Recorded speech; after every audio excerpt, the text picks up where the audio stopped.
আমেজ কিন্তু বইতে শুরু করেছে। ভোটের আর 1 মাসের কিছু সময় বাড়তি রয়েছে। আপনি যে আসন থেকে লড়াই করছেন, আমি যখন একটু দেখছিলাম তথ্য, আপনার প্রতিদ্বন্দ্বী বিএনপির বর্তমানের ভারপ্রাপ্ত চেয়ারপারসন তারেক রহমান। এটি আপনাকে ভোটে কতটা বলবো যে প্রতিদ্বন্দ্বিতার ইঙ্গিত দিচ্ছে? এটি তো এই আসনে অন্তত সারা বাংলাদেশের মানুষের চোখ থাকবে আপনার আসনে। ধন্যবাদ আপনাকে এবং আরিফ ভাই সহ অন্য যারা মিডিয়ার মাধ্যমে দেখছেন সকলকে আমি শুরুতেই সালাম জানাচ্ছি। আসসালামু আলাইকুম রহমতুল্লাহ। আপনি কোশ্চেন করেছেন যে আমার প্রতিদ্বন্দ্বী উনি একজন দলের চেয়ারপারসন, আমি সেটাতে কেমন ফিল করছি আর কি। আমি যেদিন নমিনেশন পেপার জমা দিয়েছি ওদিনও আমাকে কোশ্চেনটা করেছিল, আমি বলেছি যে আমি বিন্দু মাত্র 1% এটাতে বিচলিত না। তার কারণ হলো বর্তমান জেনারেশন যে বিপ্লবটা হয়েছে, এই বিপ্লবটা কিন্তু হয়েছে পরিবর্তনের জন্য। আধিপত্যবাদ এবং দলীয় যে লেজুড় ভিত্তি এবং পারিবারিক তন্ত্র থেকে মানুষ মুক্তি চেয়েছে। শুধু শেখ হাসিনার ফ্যামিলিতে 50 জন এমপি ছিল, এটা থেকে মানুষ মুক্তি চেয়েছে। আমি মনে করি আমার জনপ্রিয়তায় বারবার তারা চিন্তা করে এখানে নমিনেশন চেঞ্জ করেছে, কিন্তু বর্তমানে তিনি একটা দলের প্রধান, এটা অবশ্যই আমি সম্মান করি। কিন্তু কথা হচ্ছে যে একটা ইন্ডিকেটর তো থাকতে হবে, যেটার মাধ্যমে আপনি একজনের সঙ্গে আরেকজনের তুলনা করবেন। আমি পার্সোনালি ফিল করি যে আমার যে রাষ্ট্রের অবদান আছে সেটার 50% আমার যিনি প্রতিদ্বন্দ্বী উনি চেয়ারপারসন হতে, কিন্তু ওনার নাই। সুতরাং আমি বিপুল ভোটে এখানে বিজয়ী হব। তিনি জনগণের কাছে যেতে পারবেন না, শুধু আমরা কাছে যেতে পারি। জনগণের মনের কোঠায় আমি এখানে চলে গিয়েছি। তেনার যে কোনো দিক থেকে আপনি ইন্ডিকেটর নিয়ে আসেন, শিক্ষাগত বলেন, পেশাগত বলেন, যে কোনো দিক থেকে আপনি একটা মানুষকে যদি ইন্ডিকেটর হিসেবে ভাবেন, যেমন মামদানি আপনারা চিন্তা করেছেন নিউ ইয়র্কে হয়েছে, তিনি নির্বাচিত হয়েছেন। এই আসনে এরকম চমক জাতি দেখতে পাবে ইনশাল্লাহ। আমি পার্সোনালি ফিল করি আমার প্রতিদ্বন্দ্বী আমার দিক থেকে কোনো দিক দিয়ে 50%-এর বেশি তার অবদান নেই। আমি অবশ্যই বিজয়ী হব ইনশাল্লাহ। নিশ্চয়ই, কিন্তু এই হাই ভোল্টেজ যে ম্যাচটি অনুষ্ঠিত হবে আপনার এবং তারেক রহমানের মধ্যে, আমি ম্যাচই বলছি, উত্তেজনাকর এক পরিস্থিতি হবে। এই আসনে ভোট হবে, দেশের মানুষের, আমি যেমনটা বলছিলাম যে চোখ থাকবে। আপনার অনুভূতিও আমি জানলাম, আপনি অনেক কনফিডেন্ট শো করছেন।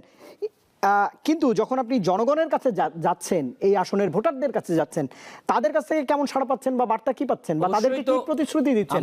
কিন্তু রাজনীতিবিদরা অধিকাংশ সময় যে প্রতিশ্রুতি দেন সেটার বরখেলাপ করেন।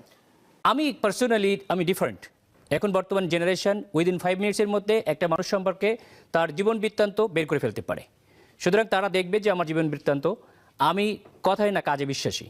আমি অলরেডি সেই এলাকার মানুষের কাছে গিয়েছি, প্রত্যেকটা এলাকায় সুবিধা অসুবিধা দেখেছি, মানুষের ঘরে ঘরে গিয়েছি, মানুষের সঙ্গে কথা বলেছি, মানুষের জন্য কাজ করেছি, ভবিষ্যতেও করব। এবং আমার আত্মবিশ্বাস এবং মানুষেরও বিশ্বাস যে আমি তাদের কাছে যাব, তারা আমাকে পাবে। যারা ভোট পরিচালনা করবেন, অর্থাৎ আমি প্রশাসনের কথা বলছি, নির্বাচন কমিশন বলছে এবারের নির্বাচন স্মরণকালের স্বচ্ছ সুষ্ঠু গ্রহণ নির্বাচন হবে। মাননীয় প্রধান উপদেষ্টাও একই কথা বলেছেন, বারবার বলেছেন।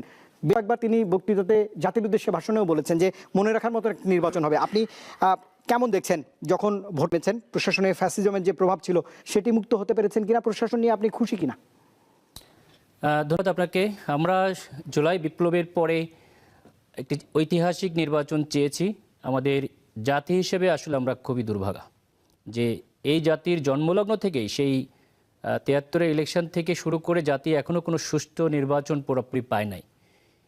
এই জেনারেশনের অ্যান্ড্রয়েড যুগে এসে জাতি আশা করেছে যে একটি ঐতিহাসিক নির্বাচন করবে এবং ফ্যাসিস্ট সরকারের ভিতরে প্রশাসন, নির্বাচন কমিশন একটি মাথা উঁচু করে বলা যায় সরকারের মাধ্যমেই ফ্যাসিস্ট সরকার তৈরি হয়েছে, প্রশাসনিক মাধ্যমেই। সেটাকে 5ই আগস্টের পরে আমরা মনে করেছিলাম বিদায় হয়ে গেছে, একটা পর্যায় পর্যন্ত ছিল। কিন্তু 25শে ডিসেম্বরের পর থেকে যে ভোটের যে লড়াই, যে ময়দান আমরা যেটা দেখছি, টোটালি ভিন্ন একটা চিত্র আমরা দেখছি। এই চিত্র যদি চলতে থাকে তাহলে আমি মনে করি আগামীতে নির্বাচন সঠিক টাইমে হবে না। কারণ অত্যন্ত দুঃখ ভারাক্রান্ত ভাবে বলতে হচ্ছে, এদেশের গৌরব সেনাপ্রধানের যোগ্য কৌশল নেতৃত্বে 5ই আগস্টে এদেশের মানুষ রক্তের হোলি খেলা থেকে মুক্তি পেয়েছিল। আমরা খুব দুঃখ ভারাক্রান্তভাবে দেখলাম যে 25শে ডিসেম্বরে যেভাবে এদেশের প্রধানমন্ত্রী, প্রধান উপদেষ্টা যেভাবে প্রোটোকল পায় না, সেভাবে একটি দলীয় প্রধানকে তারা রিসিভ করছে।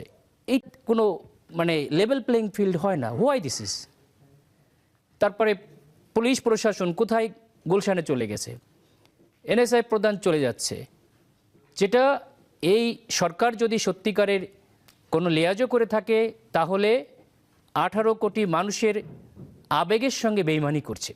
নির্বাচন কমিশনার প্রধান হাদি ভাই এই জুলাই বিপ্লবে যাদের ত্যাগের বিনিময়ে তিনি এই নির্বাচন কমিশনার হয়েছেন, তিনি বলেন এটা একটা তুচ্ছ ঘটনা হতেই পারে।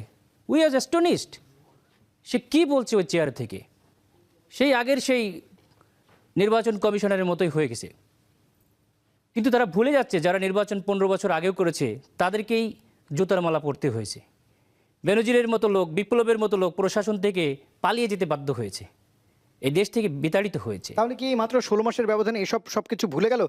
আর আরেকটি প্রশ্ন আছে, আপনাদের শীর্ষ নেতৃত্ব 267 দিন এই সরকারের সঙ্গে বিভিন্ন বিষয়ে ঐক্যমত্য কমিশনে আলোচনা করেছেন, বিভিন্ন বিষয়, মানে আমি বলছি ভোটের 1 মাস বাকি রয়েছে, এই সময় যদি আপনি এই গুরুত্ব অভিযোগগুলো তোলেন, লেভেল প্লেইং ফিল্ডের কথা বলছেন আপনি, যে এখন পর্যন্ত আপনি মাঠের প্রার্থী, সেখানে দেখছেন এক ধরনের অসামঞ্জস্যতা রয়েছে, তাহলে তো এটি খুবই অবশ্যই। আমরা যেহেতু একটা গুরুত্বপূর্ণ সময়ে আছি, আমরা এটা অবজার্ভ করছি, আমাদের দলীয় নেতৃবৃন্দ অবজার্ভ করছে, বাট আমরা খেলে আসছি, আমরা প্রিমিয়ার লিগে খেলা লোক, এখন যারা খেলছেন তারা সেকেন্ড থার্ড সারির, আমরা অবজার্ভ করছি, আমরা যাদের প্রিমিয়ার লিগে যারা ছিল তারা অন্য দেশে পালিয়ে আছে, আমরা তাদেরকে যেহেতু পারছি পাড়াইতে, এগুলো যে আমরা পারবো না তা বলছি না, আমরা একটা সৌহার্দ্যের রাজনীতি চাই, সম্প্রীতির রাজনীতি, হিংসা ভেদাভেদের রাজনীতি চাই না। সেজন্য উই আর ওয়েটিং। আমরা সরকারকে বলেছি, নির্বাচন কমিশনকে বলেছি, তারা যদি এটা প্রতিরোধ করতে না পারে, এটা নির্লজ্জের মতো একদিকে ঝুঁকে পড়ে, তাহলে এ দেশের সাধারণ জনতা, উই দ্য পিপুল, আবার তাদেরকে যেভাবে বিতাড়িত করা হয়েছে সেভাবে বিতাড়িত হবে, অপমানিত হবে, লজ্জিত হবে।